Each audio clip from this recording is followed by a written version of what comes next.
lo anunciábamos antes de la pausa, es un placer realmente recibir en Ciudad Viva a Julián Mazzoni, consejero del CODICEN, representante del colectivo docente. Julián, muchas gracias por estar con nosotros. Bueno, el agradecido soy yo. Me parece muy importante comunicar a toda la población la situación que se está viviendo en la educación pública y sobre todo tratar de reflejar el punto de vista de los docentes, que es lo que me toca a mí como consejero electo por los profesores y maestros. Y vamos por partes entonces. ¿Cuál es la situación que estamos viviendo hoy en una semana en la que fueron presentados los programas de formación docente? Bueno, fíjate que esta es una semana muy atípica. Vamos a tener 4 sesiones del Consejo Directivo Central. Tuvimos el lunes, tuvimos ayer la sesión ordinaria, vamos a tener una extraordinaria mañana y otra extraordinaria el viernes. Así que... ¿Pero por qué es eso? Y bueno, porque en realidad el proceso se viene acelerando, los tiempos no dan y los documentos vienen llegando casi sin tiempo para poder ser discutidos. El lunes se aprobaron un documento general sobre formación en educación, sobre el encare, digamos, de las nuevas carreras, tal como la concibe la mayoría del Consejo de Formación en Educación. Las de, además de maestro de primera infancia, de maestro común, y algunas que tienen que ver con la educación técnica. Quedó pendiente todo la de profesores de educación media, que se suponía que la íbamos a tratar ayer, pero ayer, porque cuando llegó la de profesores de educación media había una serie de incongruencias muy grandes en los documentos que se están haciendo contra el tiempo muy ajustado, que nosotros por eso planteamos que se postergara por un año, pero no tuvimos éxito. Bueno, están llegando los documentos con premura y con errores. Entonces, ayer íbamos a tratar este tema, llegó casi sobre la hora que lo teníamos que tratar, no tuvimos tiempo, entonces se postergó hasta hoy, y eso está todavía pendiente. Yo quiero confesar que la sesión de CODICEN terminó anoche a las 10, yo llegué a mi casa y traté de descansar un poco, así que no he tenido tiempo de ver qué modificaron del documento que habíamos planteado, que no estaba en condiciones de ser aprobado en la última sesión. Obviamente que estos documentos han sido aprobados por los 3 votos de los consejeros designados por el sistema, por el gobierno y con apoyo parlamentario, y han sido votados negativamente por quien habla y por la consejera Daisy Iglesias, que representamos a los docentes. Esta es la situación que tenemos ahora. Hoy vamos a considerar a las 2:30 de la tarde este documento. El viernes tenemos que considerar unas modificaciones de la educación básica integrada, que se refiere a primaria, secundaria y UTU, que llegaron ayer también. Entonces tenemos contra el tiempo, digamos, trabajando, y nosotros sosteniendo, como siempre sostuvimos, que los tiempos no dan y creemos que está aprobado. Fíjate que Formación Docente había planteado que iba a ser la elección el viernes, empezar la elección de horas del viernes, porque creían que iban a aprobar los documentos, no pudieron, ahora la postergan para el lunes y hay que cargar las horas de todo, con mallas que todavía faltan. Por ejemplo, la mallas que tienen que ver con la educación técnica no han sido todavía, no están. También faltó que pasara por la TD la de astronomía, la de francés, la de danza. O sea que hay también elementos que tienen que ver con el cumplimiento de la ley que no se llevan adelante, porque la ley de educación plantea en su artículo 70 que para la modificación de planes y programas primero debe ser consultada la TD. En estos aspectos no lo fue y además no hay ningún programa para formación en educación. Así que los docentes de primer año de formación en educación van a ver modificadas las mallas y van a tener que elegir las horas sin saber qué programas tiene, y además todavía no se sabe la equivalencia entre las asignaturas viejas y las nuevas. Así que tenemos una situación caótica. Una situación caótica desde el punto de vista de la forma, además del contenido, ¿no? Que sería como otro eslabón, pero en la forma viene como muy precipitado todo cuando estamos hablando que estamos el 8 de diciembre. Yo diría, hay una relación entre el contenido y la forma, claramente, ¿no? Aquí hubo una modificación de forma para poder avanzar en contenido. Es la ley de urgente consideración y las modificaciones que esta ley tuvo sobre la gobernanza, sobre la participación y demás. Pero yo creo que para los objetivos que tenían igual fue insuficiente, porque todavía estamos, Daisy Iglesias y yo allí en el CODICEN, de alguna manera planteando nuestros puntos de vista y los de los docentes, y están las asambleas técnicos docentes, que la ley no eliminó y que sigue planteando que su consulta es preceptiva.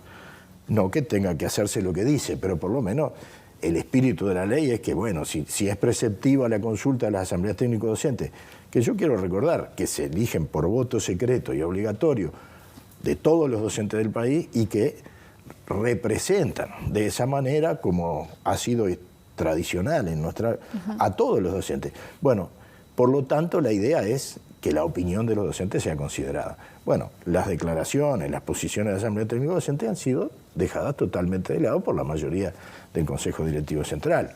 Nosotros nos apoyamos en esos documentos para hacer los planteos. Claro. Julián, va a dejar para un poquito más adelante eso de qué sucede con este contexto en la que la voz de los docentes e incluso la de los consejeros no está siendo tomada de lado y las cosas avanzan a pesar de ese voto negativo. Pero leía unas declaraciones tuyas hablando del contenido de estos programas y que tu evaluación primaria, a pesar de estas pocas horas, es que están muy despegados de aquellos horizontes que se habían planteado en las primeras presentaciones. Sí, eso me refería a la educación básica integrada, digamos, que contiene las mallas de las nuevas asignaturas para séptimo, octavo y noveno y los enfoques para lo que se llama tercer ciclo de la educación básica integrada, que es séptimo, octavo y noveno, corresponde a primero, segundo y tercero de la educación media, y después el primer ciclo, que es desde primera infancia hasta segundo año de escuela. Yo creo que ahí, si uno compara Marco Curricular Nacional, que es el primer documento aprobado, con Educación Básica Integrada, hubo una transformación y yo creo que eso hay que decirlo claramente, tiene que ver con la movilización, con todo lo que se hizo para denunciar, digamos, un cambio de paradigma tan profundo que a nuestro juicio atenta contra la historia pedagógica del país. Entonces la gente se movilizó y finalmente cuando uno compara el primer documento con este, hubo como una degradación de los planteos iniciales, que eran muy radicales. De cualquier manera, molesta, porque modifican la situación laboral de los docentes, porque a nuestro juicio van a limitar los aprendizajes, es nuestra opinión, pero bueno, la tenemos que decir, y porque además refleja la opinión de los docentes, y porque además va a generar problemas logísticos en toda la estructura de la educación media, sobre todo. Entonces, este es uno de los problemas importantes. Y el otro que yo quiero señalar, que es un poco despegado, pero que hay que tenerlo en cuenta, es que la ley 18.508 de negociación colectiva en el ámbito público exigiría que frente a una modificación tan importante de las condiciones de trabajo de los docentes, se negocian las cosas como está establecida por la ley, de buena fe, con intercambio. Bueno, esto no se ha podido lograr. Han habido encuentros bipartitos. La CESEU se retiró de las bipartitas en algún momento porque no encontraban eco de parte del CODICEN.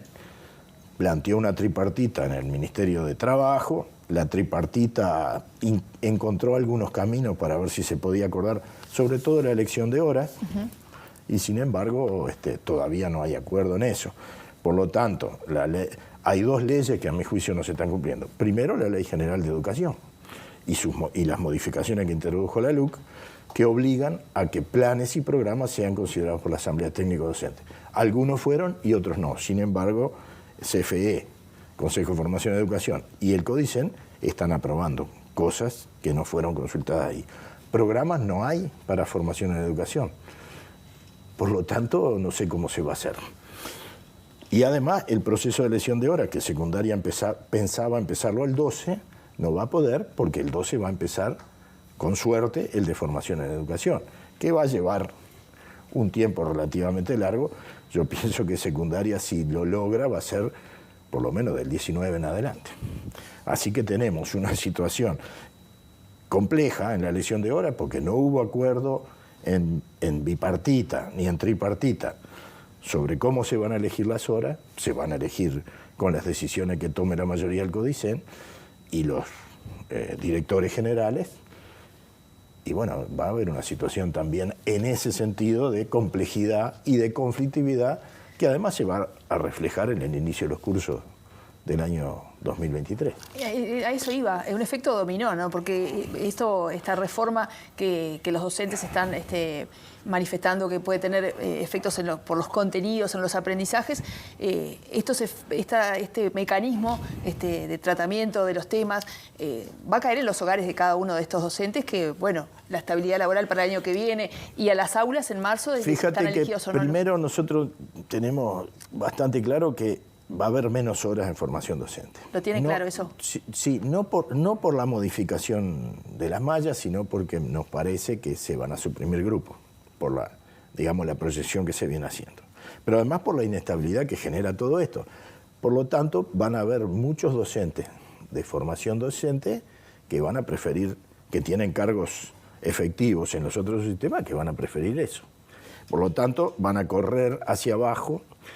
Y es probable que además hay menos grupos, por lo menos en secundaria es así, supongo que va a pasar algo similar en UTU, entonces la elección de horas va a ser complicada y además fíjate que UTU lo va a hacer en febrero, pero una parte de la elección de horas de formación docente, que son las carreras de maestro técnico que todavía no han sido aprobadas, se van a elegir en febrero, lo que va a generar una dificultad importante para la elección de horas de UTU.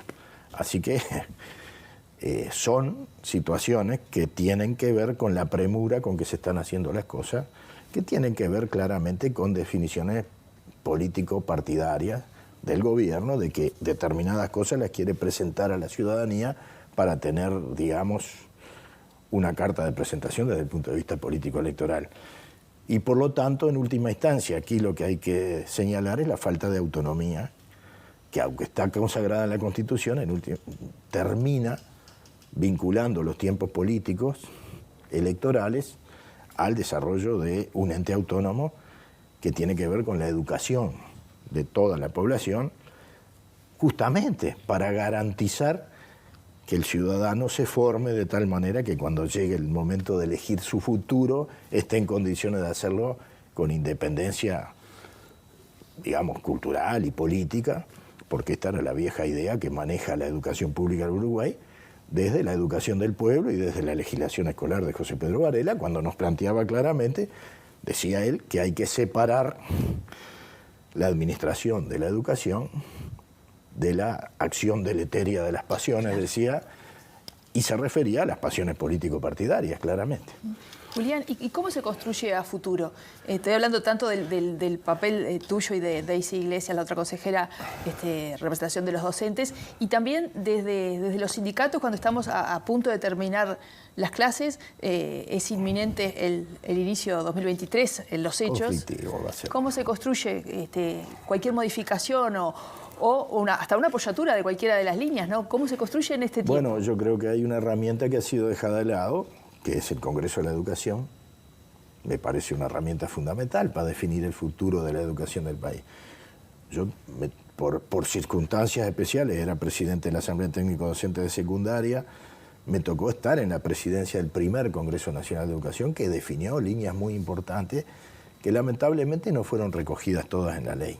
Pero esa herramienta todavía existe y yo creo que esa es la verdadera herramienta de participación para poder transformar la educación con un contenido popular, que es lo que tiene que ser la educación pública. Y después, bueno, hay una herramienta que es fundamental, que es las asambleas técnico-docentes, que son los elementos de participación de aquellas personas que están metidas en todos los días en los problemas concretos, porque la sensación que uno tiene, con el respeto que me merecen desde el punto de vista académico, quienes han pensado esta reforma, no estoy cuestionando eso, uno tiene la sensación de que es una reforma de gente que no está muy metida en el quehacer cotidiano del sistema electoral, del sistema educativo, y por lo tanto está vinculado a las cuestiones electorales. Esa gente lo puede pensar muy bien, puede tener una formación académica bárbara, pero cuando vos vas al territorio y hablas con los directores, con los inspectores, por supuesto que con todos los docentes, yo lo hago sistemáticamente, te encontrás con que la propia implementación, aunque estén de acuerdo algunos con esta transformación, para implementarla van a tener dificultades terribles. Por ejemplo, en los liceos van a necesitar más salones. No se sabe de dónde van a salir, porque los talleres, a los efectos de que no se pierdan horas, y yo digo que esto tiene que ver con la armonización, se van a desdoblar. Entonces, donde había un grupo, se van a necesitar 2 espacios. Y, por ejemplo, el otro día estuve en un liceo que la directora me dice, mirá, ya tengo arreglado porque voy a poner un grupo en el laboratorio tal, otro en el salón de actos, pero todavía me faltan 2 salones. Y estoy pidiendo que me los alquilen y me dicen que no hay plata. Entonces, esta realidad de la efectiva, porque más allá de los que estamos en contra, hay gente que está a favor de la transformación, igual va a tener dificultades para aplicarla efectivamente. Entonces, aquí hay un divorcio entre la realidad educativa con problemas presupuestales serios, porque los hay. Nosotros tenemos un descenso del presupuesto. Ayer se discutió en el Codicen si había recorte o no había recorte. Yo no quiero entrar en esa discusión. Lo que sí quiero decir es que hay un 5% menos en valores reales del presupuesto que se tenía al que se tiene ahora. Llamale como quiera, pero esa guita no está. Y esa se necesita, sobre todo para hacer una reforma que implica nuevas figuras, etcétera, que además cuando uno recorre lo que hace la gente que está todos los días trabajando es reclamar equipos multidisciplinarios, más funcionarios, poder atender los comedores, con la gente que ya se tenía y que no alcanza para todo esto. Entonces, una transformación, sea cual sea, que no tiene presupuesto importante a traer, es un problema muy serio. Yo diría que esta transformación tiene patas muy cortas y que lamentablemente todo este esfuerzo que está haciendo la gente en su conjunto para poder instrumentarla, porque si yo soy un docente y me dicen, mire, usted ahora tiene que evaluar por competencia en vez de como evaluaba antes, usted ahora va a tener que coordinar así, así, lo voy a tener que hacer, aunque no me guste. Pero, lamentablemente, esto va destinado al fracaso, a mi juicio, y en pocos años vamos a tener que estar discutiendo una transformación realmente participativa que garantice de alguna manera el éxito y, por lo tanto, con un presupuesto bien distinto. Yo creo que el planteo del 6% del PBI como piso para la educación pública está más vigente que nunca. Esa lectura que tú haces de la realidad es como una buena postal. Y aparte quiero decir que es nacional, ¿no? Porque vi que estuvieron en Durazno hace... La última visita fue a Durazno. Pero que esa visión de país también todavía me falta el este. Nosotros hicimos un mapeo del país y lo venimos haciendo sistemáticamente. Está muy bueno eso. Yo ya conocía un poco, pero, por ejemplo, yo ya conocía secundaria, yo trabajo en secundaria. Me sorprende y me encanta ir profundizando en cómo trabaja la UTU y las cosas que tiene la UTU y cómo es la gente de la UTU, que yo tenía poco contacto en los ámbitos sindicales a veces, pero lo que se hace en UTU es muy bueno, hay que buscarle las vueltas para reivindicarlo y para que la población lo valore. Este viernes se va a hacer la presentación de la oferta educativa de la UTU. Mañana yo voy a tratar de estar más allá de las discrepancias importantes que tengo con el ingeniero Juan Pereira, el director general. Yo creo que la UTU igual hace cosas valiosas y que hay que estar acompañando eso. Y bueno, lo de primaria es conmovedor, siempre ha sido. Nosotros sentimos a las maestras, a las 6 maestras que uno tuvo con un cariño bárbaro y lo recuerda toda la vida. Te pasará lo mismo a vos. Sin duda. Y bueno, y la formación docente es fundamental.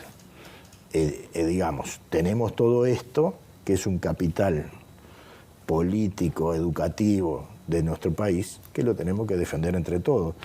Y te voy a decir una cosa, porque a veces me lo preguntan.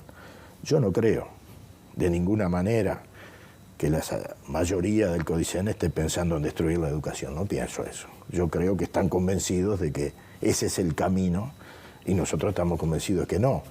Creo que se están equivocando, se los decimos, por supuesto, lo discutimos, en un ámbito democrático y de mucho respeto. Yo a los 3 consejeros designados por el Poder Ejecutivo No los conocía, los estoy conociendo en este año y creo que son personas de mucho respeto y de conocimiento. Ahora, no estamos de acuerdo. Y eso lo tenemos que decir. Y creo que se están equivocando justamente por esto que te digo. Porque están las pasiones políticas detrás de todo esto. Y esto es nefasto para la educación pública. ¿Qué podemos esperar en los próximos días, en los próximos tiempos, de acá al inicio de los cursos en marzo?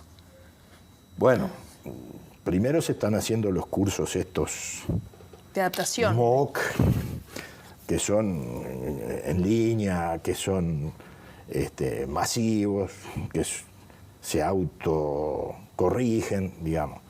Estos cursos tienen que ver con un proceso que nosotros consideramos que es de privatización. ¿Por qué? Porque el Ceibal se asocia a una empresa, a unas empresas multinacionales que son las que hacen los cursos. Está IBM, está Microsoft, está el Instituto Tecnológico de Massachusetts. O sea, hay ahí 55 millones de usuarios en todo el mundo, hay 50.000 cursos y hay 53 idiomas. Ese es en lo que estamos y a través de eso se están haciendo. Entonces, nosotros decimos, este es un proceso de privatización porque si vos mirás, si bien Ceibal tiene el contexto que tiene el Uruguay, bueno, pero el trabajo viene de organizaciones internacionales que consideran un negocio y no un derecho de la educación. Eso se está haciendo. Después viene la elección de horas y después viene la instrumentación de todo esto. Y después viene lo que puedan decidir las organizaciones sindicales que están considerando qué van a hacer frente a toda esta situación que yo señalo que es bastante difícil para la educación pública. Para las familias. Bueno, el otro día me preguntaron, ¿qué piensa usted? Bueno, yo lo primero que pienso es que tenemos que tener confianza en la juventud. Eso es lo primero que hay que pensar. Porque uno dice, esta discusión hay que darla. Uno trata de que la juventud del país, de los niños, aprendan lo más que se puede. Bueno, hay diferencias, pero ha superado la juventud de este país todos los problemas. Superó la dictadura. La enseñanza a la dictadura era dura, ¿no? Era terrible. Superó la reforma de Ramos y Bonilla y demás. Bueno, yo creo que no se va a destruir la conciencia cívica de los uruguayos, más allá de que no estamos de acuerdo con lo que se está haciendo. Y creo que van a sobrevivir nuestros jóvenes y vamos a poder seguir construyendo democracia en este país. Nos quedan 30 segundos y a nivel personal, ¿cómo estás, Julián? Para ahora que me hablabas de mis maestras, de las tuyas, hay algo que se juega también, ¿no? Acá en esto de la participación docente y de la intervención en estos asuntos, en respetar el rol de los que están en los territorios. ¿Cómo lo vivís a nivel personal en los 20 segundos que nos quedan? Tratando de responder a las expectativas que puedan tener los compañeros y creo que logrando en gran parte que se sientan representados, pero eso no lo tengo que decidir yo, pero hago ese esfuerzo, digamos. Primero, los documentos de la TD van coincidiendo con nuestras posiciones, cuando recorremos y hablamos con la gente, bueno, también tenemos un contacto muy cercano con los compañeros y bueno, creo que esto es un poco el compromiso que habíamos asumido y estamos tratando de cumplirlo. Que nosotros agradecemos que en ese compromiso esté también el contacto con la prensa y el venir a una jornada como la que acabamos de tener. Te agradezco mucho y saludos a todos. Aunque soy minuano, esta ciudad viva que tienen ustedes, a mí me cuesta vivir en Montevideo, pero lo estoy tratando de disfrutar también. Bueno, divino Minas, divinos. Sí. Los montevideanos reconocemos los alfajores, así que muchísimas gracias a Loco Abreu, un montón de cosas que nos ha traído esa ciudad maravillosa. Loco la picó. Loco la picó, ¿cómo que no? Muchísimas gracias, Julián, por estar con nosotros. Esperamos, esta es tu casa siempre. Gracias. Nosotros nos vamos a una breve pausa y volvemos con más Ciudad Viva.